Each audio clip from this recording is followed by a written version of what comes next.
美丽的旅游景点潜伏着可怕的杀手，一切都从一个家庭的假日旅行开始。你想知道的真相就在最后，记得看完。我是左手响指的 Loki， 让我带大家穿越到1999年故事的开始。优胜美地国家公园位于美国西部加利福尼亚州，是一片由山间小路、高山荒野和红杉林组成的广阔区域，是美国最美丽的风景名胜之一，几十年来一直吸引着游客、露营者和滑雪者。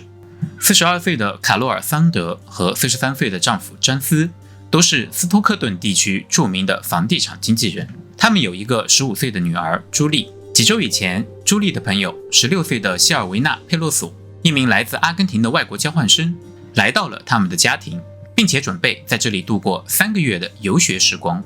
桑德夫人提议带佩洛索去感受优胜美地国家公园的美景，但丈夫詹斯要为即将到来的商务会议做准备，不能陪同他们一起旅行。1999年2月12日，卡洛尔·桑德带着女儿朱莉和佩洛索离开了位于加利福尼亚州的家，开始了前往优胜美地的度假旅程。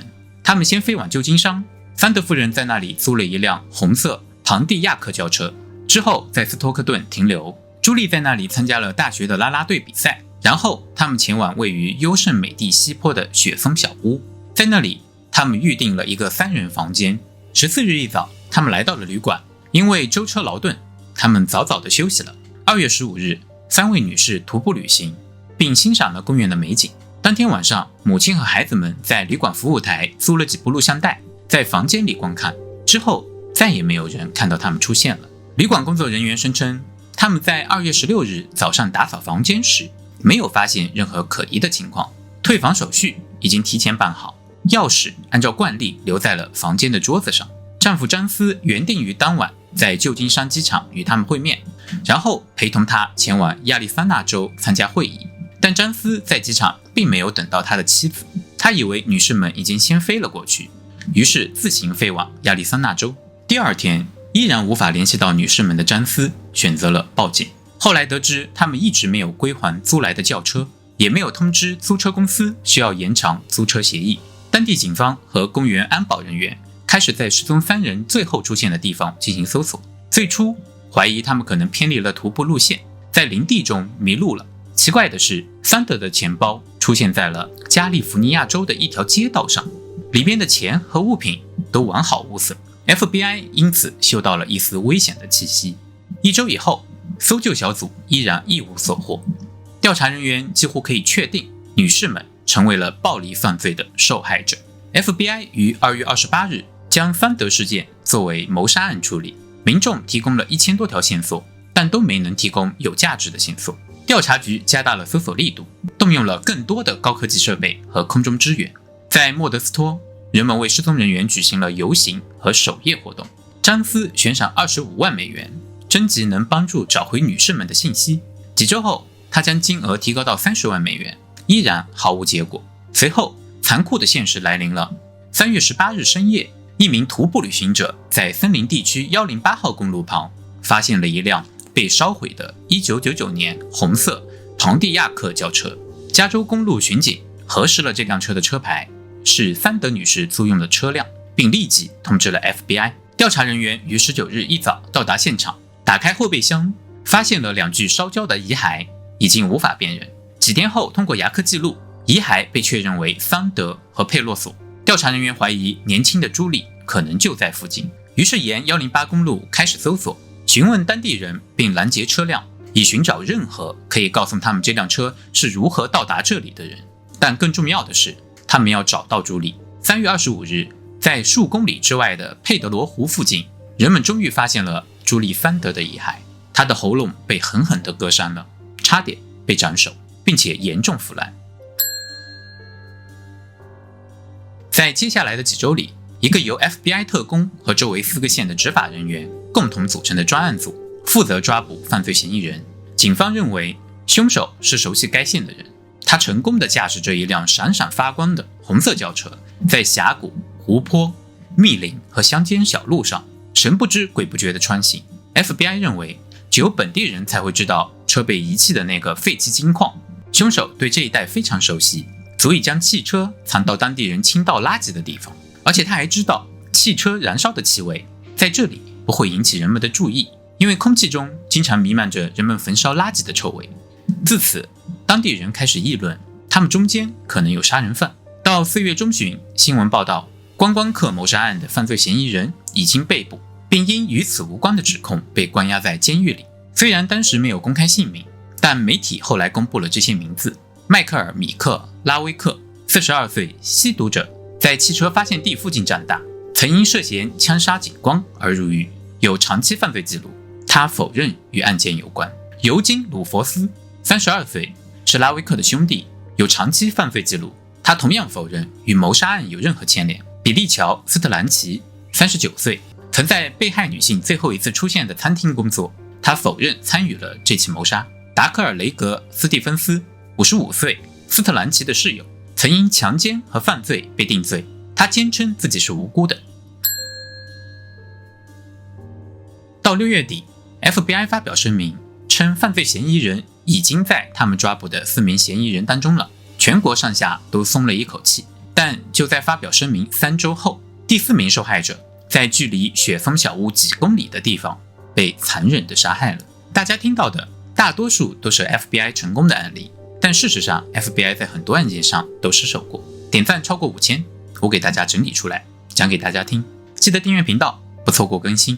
回到案件，7月22日上午，公园管理员根据一通匿名电话提供的线索，在弗雷斯塔社区附近的一个露营地里发现了乔伊被肢解的遗骸。26岁的乔伊有着满脸雀斑，一头红发，充满活力和热情。他热爱孩子、大自然和教育事业，这些美好把他带到了优胜美地，这个以宁静和美丽著称的地方，并受雇于优胜美地研究所。调查人员确定他可能是在7月21日晚上被谋杀的。事实上，当天有人曾在研究所办公室看到过他，该办公室就在汽车发现地的附近。乔伊当天准备去加利福尼亚看望一位朋友，当他没有按计划出现时，他的朋友给公园打了电话。警方在他的小木屋前发现了他的汽车，车上装满了旅行所需的物品。鉴于 FBI 早先估计谋杀案已经结案，因此警方只认为乔伊是失踪而已。乔伊的悲剧再次唤醒了人们心中的恐惧，也让当地居民再次心惊胆战了起来。让人伤心的是，乔伊几天之前才给他的朋友发邮件说，他喜欢住在优胜美地，这是全世界最美丽的地方。7月24日，在乔伊遇害后48小时内， FBI 在新闻发布会上宣布，一名男子因涉嫌谋杀已被拘留。这名犯罪嫌疑人叫做凯里·斯特纳，37岁，曾在3尸案中接受审问，但后来被释放。他是雪松旅馆的勤杂工，这一次特工们拘留了他，强迫他回答更多的问题。调查人员搜查了他的卡车，并没收了他的背包进行检查。获释后， FBI 警告他不要离开本地，因为他还需要接受调查。探员们在当天晚些时候搜查了斯德纳的公寓，发现了他与谋杀案有关的证据。在 FBI 准备逮捕他时，他消失了，最终在一个裸体聚会上逮捕了他。7月25日早上， FBI 正式向他提出控诉。同一天，斯德纳接受了记者的采访。斯德纳用一种如释重负的声音说道，一个隐藏已久的秘密，我有罪，我确实谋杀了4位女性，但她们都没有受到任何性虐待。他的供词和随后的细节震惊了美国。斯德纳说，他在过去的30年里一直幻想着杀害女性。他详细描述了他在雪松小屋里勒死了佩洛索和桑德，然后把雪莉带到湖边，第二天清晨在那里杀死了他。他将桑德和佩洛索的遗骸丢弃在了他们租来的汽车里，2天后回来烧毁证据，并拿走了桑德的钱包。他将钱包丢弃在莫德斯托，以混淆当局的视线。斯德纳说，他以为自己释放了杀人的欲望，但在与乔伊偶然交谈后，他无法克制杀死乔伊的冲动。在采访的最后，他对受害者家属说，我希望我能控制住自己，不做出那些可怕的事情。斯德纳的大多数同事完全能够理解为什么他能骗过 FBI 这么久。他不是那种杀手感觉的人，不是麻烦制造者，不是聪明人，从不暴力。他唯一一次触犯法律，是因为1997年吸食大麻。这位相对安静但友好的勤杂工唯一的爱好似乎就是裸体日光浴和徒步旅行。斯德纳的父亲承认，他可能在11岁时受到过创伤，当17岁的弟弟于1972年被绑架，8年后才逃出升天。高中毕业后，斯德纳在一家玻璃公司担任窗户安装工。1997年，雪松小屋聘请他担任勤杂工，并让他使用顶楼的一间小公寓。管理层认为他勤劳诚实。斯德纳担任维修和杂物工作，从修理电器和机械故障到为客人提供额外的毛巾和床上用品，无所不包。他通常在汽车旅馆的餐厅吃午饭和晚饭，下班后经常会喝上一杯啤酒或一碗汤，放松一下。一些认识斯德纳的人很难接受这一现实，同时媒体开始质疑 FBI 没有将斯德纳列为嫌疑人的错误，并直接导致了最后一名受害者的死亡。1999年8月30日 FBI 提交的文件中提供了更多关于谋杀案的细节。斯德纳表示，尽管他之前矢口否认，但还是在雪松小屋509号房间对2名受害者朱莉和佩洛索进行了性侵。 FBI 在509房间收集到了毛发、体液和窗台上的隐约掌纹。在审讯期间，斯德纳提出坦白案件，以换取色情书籍，这让调查人员目瞪口呆。他告诉调查人员，他最初并不打算谋杀乔伊，但当他看到他独自在小屋外时，他无法抗拒再次杀人的诱惑。他后来承认，如果没有被抓住，他会一直杀人。加利福尼亚州法院判斯德纳犯有全部4起谋杀罪，判处死刑。2002年5月，斯德纳以精神失常为由提出上诉。7月22日星期一，法庭听取了 FBI 提供的供词录音。录音中，斯德纳平静地回顾了他是如何在浴缸中勒死16岁的佩洛索的，并如何对15岁的朱莉进行了长达数小时的侵犯，随后把他从雪山小屋的房间里带走。录音里，他的声音开始兴奋了起来，描述这个过程就像新郎抱着新娘跨过门槛一样，抱着朱莉来到湖边，还许下爱的誓言，然后在阳光照亮天空的时候割断了他的喉咙。最终法院维持原判，但因2006年以后加利福尼亚州没有执行过死刑，使得斯德纳现在依然生存在监狱中。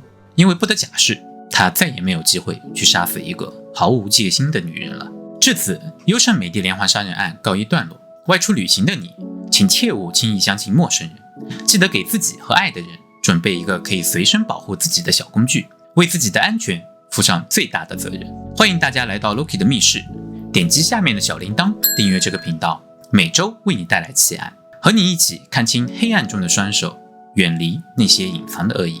我是左手响指的 Loki， 我们下期再见。